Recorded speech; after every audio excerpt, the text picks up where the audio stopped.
Hello everyone, welcome to YouTube channel study with Satyendra Singh. दोस्तों, आज की क्लास से हम स्टार्ट करने वाले हैं एक नया चैप्टर जिसका नाम है डिस्काउंट यानी बट्टा।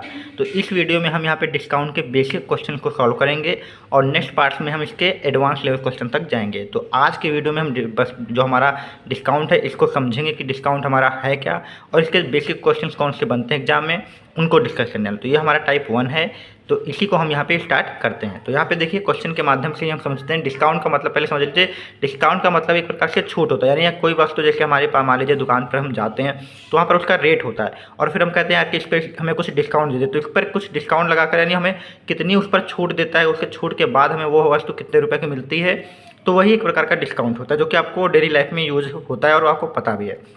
तो यहाँ पर देखिए लिखा है कि 20% तथा 15% के क्रमिक बट्टे का मतलब एक प्रकार का डिस्काउंट। तो 20% का डिस्काउंट और 15% का दो डिस्काउंट देने के बाद तो जो टोटल डिस्काउंट होगा वो कितना होगा वो हमें बताना है। यानी 20% तथा 15% के क्रमिक बट्टों के समतुल्य बट्टा कौन सा है।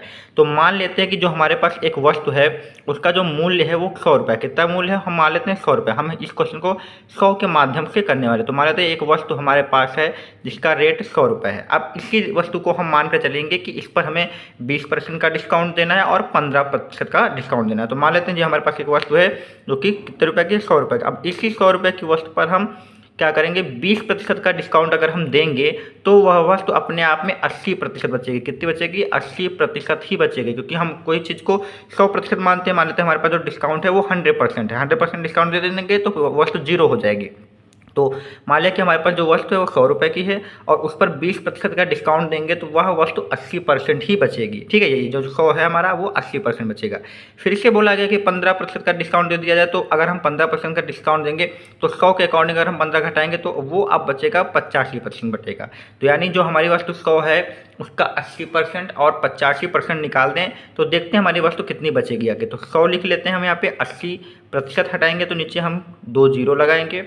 इसी प्रकार से 85 में भी हम प्रतिशत हटाएंगे तो 2 जीरो लगाएंगे। इधर से 2 जीरो और ये 2 जीरो कैंसिल हो जाएंगे, 1 जीरो से ये जीरो कट जाएगा। ठीक है, और इसको 5 से काटेंगे तो 5 एकम 5 आएगा, 5 सत्ते 35 हो जाएगा और ये 5 दूनी 10 और 2 से काटेंगे 2 एकम 2, 2 चक्कू 8 और 17 का 4 से गुणा कराएंगे तो हमारा आ जाएगा 68। तो यानी कहने का मतलब हमारी जो वस्तु थी 100, उसको हमने जब 2 डिस्काउंट दिए, 100 वाली वस्तु को हमने 2 डिस्काउंट दिए तो वह वस्तु बची है 68। तो अब यहाँ से देखिए 100 से 68 होने में इसमें कितनी कमी आई है, तो 32% की कमी आई है। तो यानी हमने इस वस्तु जो हमने 100 माना हुआ है इस वस्तु में अगर हम 32% की छूट कर दें तो वो वस्तु कितने की मिल रही है, 68 की मिल रही है। तो इस प्रकार से यहाँ पे हम 32% छूट को बता सकते हैं। तो ये तरीका हमारा 100 मान के करने का तरीका है, काफ़ी ईजी है। वरना आप लोग तो जानते हैं कि इसके लिए फार्मूला भी होता है A+B/100। ये एक फार्मूला होता है जिसके द्वारा हम दो समतुल्य बट्टों के लिए छूट निकाल। छूट का मतलब होता है कमी करना और कमी को हम माइनस के लिखते हैं। जैसे जहाँ पे देखिए 20 है तो एक जगह पे हम क्या रखेंगे, माइनस का 20। माइनस का इसलिए रख रहे हैं क्योंकि छूट हो रही है यानी कमी हो रही है। और बी की जगह पे हम क्या रखेंगे, माइनस का 15 रखेंगे और यहाँ पर प्लस लगाएंगे। फिर ए की वैल्यू -20 रखेंगे और बी की वैल्यू -15 रखेंगे और अपान में क्या कर देंगे 100। तो माइनस का 20 माइनस का 15, ये माइनस का कितना हो जाएगा, 35 हो जाएगा। और ये 20 का 15 से गुणा करेंगे तो 15 दूना 30 और ये माइनस माइनस प्लस हो जाएगा तो 30 और ये एक और जीरो आएगा। ठीक है, तो काटेंगे यहाँ पे हम तो ये बचेगा प्लस का 3। -35 के अगर हम प्लस का 3 घटाएंगे तो ये हमारा माइनस का कितना बचेगा, 32% बचेगा। तो ये भी हमारा डिस्काउंट निकालने का एक फार्मूला है, लेकिन ये फार्मूला अभी हमारा सिर्फ 2 डिस्काउंट के लिए ही वैलिड रहेगा। अगर हमारे पास 3 डिस्काउंट आ जाएंगे तो इसी फार्मूले को हमको 2 बार लगाना पड़ेगा, तो उसमें हमें दिक्कत हो सकती है। तो इसलिए हमें ये तरीका सीखना होगा, 100 मानना होगा और जितने डिस्काउंट होते जाएं आप देते जाइए। फिर आपको देखना है कि 100 से वो वस्तु कितनी कम हुई है, जो जितना कम होगी उतना ही डिस्काउंट होगा। ठीक है, तो ये क्वेश्चन मैंने आपको समझा दिया। इसी प्रकार से हम दूसरा क्वेश्चन देखते हैं। तो सबसे पहले ये हमारी मान लेते हैं जो राशि है हमने मान लिया 100 रुपये और इसी पर हम डिस्काउंट देंगे। तो अब मान लेते हैं कि इस वस्तु 100 पर हमने 20% का डिस्काउंट दिया, तो 20% का डिस्काउंट देंगे तो 80 बचेगी, 80% बचेगी। और दूसरा डिस्काउंट 5% कर देंगे तो वो कितनी बचेगी, 100 में होगी तो वो कितनी बचेगी, 95 बचेगी। तो अब हमें निकाल लेना है कि वो डिस्काउंट कितना आएगा। तो परसेंट हटाएंगे तो 100 बढ़ा लेंगे और यहाँ भी परसेंट हटाएंगे तो 100 बढ़ा लेंगे। तो 100 से जो 100 कट जाएगा, 1 जीरो से ये जीरो कट जाएगा, 5 दूनी 10 आएगा और इसको काटेंगे तो 19 आएगा। और फिर 2 से 4 को काटेंगे, 2 को 8 से काटेंगे तो 4 आएगा और 19 का 4 से गुणा कराएंगे तो बराबर में हमारा कितना आएगा, 76 आएगा। अब देखिए कि 100 की वस्तु थी और वो डिस्काउंट देते देते कितने की बची है, 76 की बची है। तो इसका मतलब है कि यहाँ पे 24 की कमी हुई है, तो इसका अर्थ है कि 24% का क्या दिया गया है, डिस्काउंट दिया गया है। तो इसमें जो आंसर होगा 24% हो जाएगा, इसमें जो आंसर था वो 32 हो जाएगा। तो इस प्रकार से आप कर सकते हैं, बिना फॉर्मूले के आपको क्या करना है, एक राशि 100 मान लेनी है और इसको डिस्काउंट देते देते देखना कितना कम हो रहा है, और फिर 100 से इमेजिन कर लीजिए कि 100 के अकॉर्डिंग देख लीजिए कितना कम हो गया, वही आपका क्या हो जाएगा, बट्टा हो जाएगा। ठीक है, तो इस प्रकार से हमने यहाँ पे 2 क्वेश्चनों को समझा है। ये तो हमारे 2 बट्टे वाले क्वेश्चन हो गए।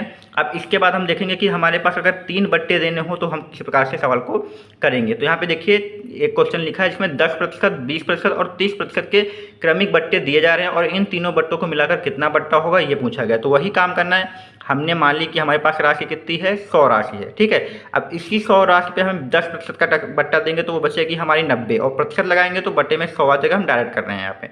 ठीक है, 20% का बट्टा देंगे तो 100 में से 20 घट के 80 बचेगा, और प्रतिशत हटाएंगे तो 100 लगाएंगे। फिर 30% का बट्टा देंगे तो 100 में से 30 हटाएंगे तो 70% बचेगा, प्रतिशत हटाएंगे तो 100 लगाएंगे। तो ये 100 से ये 100 कट जाएगा, ये 2 जीरो हम यहाँ से काट सकते हैं और 1 जीरो यहाँ से काट देंगे। बाकी बची चीज़ को हम गुणा करा लें तो 9 8 72 आ जाएगा, और गुणे में 7 रहेगा, बटे में 10 रहेगा। तो 7 दूनी 14 हो जाएगा, 7 सत्ते 49 और 1 50 हो जाएगा, बटे हमारा 10 रहेगा। एक जीरो का अर्थ है कि एक अंक बाद पॉइंट लग जाएगा, तो यानी 50.4 हमारा ये बचेगा। यानी हमारे पास जो चीज़ थी 100 वो अब घटकर कितनी बची है, 50.4। तो अब 100 से इसको माइनस कर लीजिए तो हमारा आएगा 49.6, यानी इतनी छूट हमने यहाँ पे दी होगी। 100 में से 49.6% की छूट दी है, तब जाके वो चीज़ हमारी 50.4 की बची है। तो इस प्रकार से आंसर यहाँ पे हमारा क्या आ जाएगा, डी ऑप्शन इसका सही हो जाएगा। तो बिल्कुल आसान सवाल है, कुछ भी नहीं करना है आपको, एक 100 संख्या मान के बस जो छूट दी जा रही है उसको 100 से माइनस करके रखते जाइए। एक सवाल और देखिए, यहाँ पे हम मान लेते हैं कि हमारे पास जो संख्या है वो क्या है, 100 है। ठीक है, ये हमने संख्या मान ली 100, और इस 100 पर हम 20% का छूट देंगे तो वो 80 के बराबर बचेगा, और 80 बटे 100 हो जाएगा। 10% की छूट देंगे तो वो 90 बटे 100 हो जाएगा। 25% की छूट देंगे तो 75 बटे 100 हो जाएगा, क्योंकि 25 100 से घटाएंगे। ये जीरो से जीरो आप काट सकते हैं, 2 जीरो ये वाले आप काट सकते हैं, और 25 दिया 75, 25 चक्कू 100। तो अब हमारे पास क्या बचा, 8 गुणे 9 गुणे 3 बटे का 4, 4 एकम 4, 4 दूनी 8। तो गुणा कराएंगे, 3 दूनी 6 आएगा, और 6 नौया 54 हो जाएगा। तो अब इमेजिन करिए कि हमने 100 माना था और वो चीज़ कितनी हो गई, 54 हो गई। तो कितना माइनस हुआ, 46% माइनस हुआ। तो 46% की ये हमारी क्या आ जाएगी, छूट आ जाएगी, यानी डिस्काउंट आ जाएगा। तो इस प्रकार से हम इन प्रश्नों को कर सकते हैं बिना किसी फॉर्मूले के। A+B कोई भी फार्मूला हमें अप्लाई नहीं करना है। तो ये था तरीका हमारे यहाँ पे समतुल्य बट्टे निकालने का। आई होप आप लोगों को ये तरीका समझ में आया होगा। अगर फिर भी कोई डाउट है तो कमेंट बॉक्स में हमें जरूर बताएं।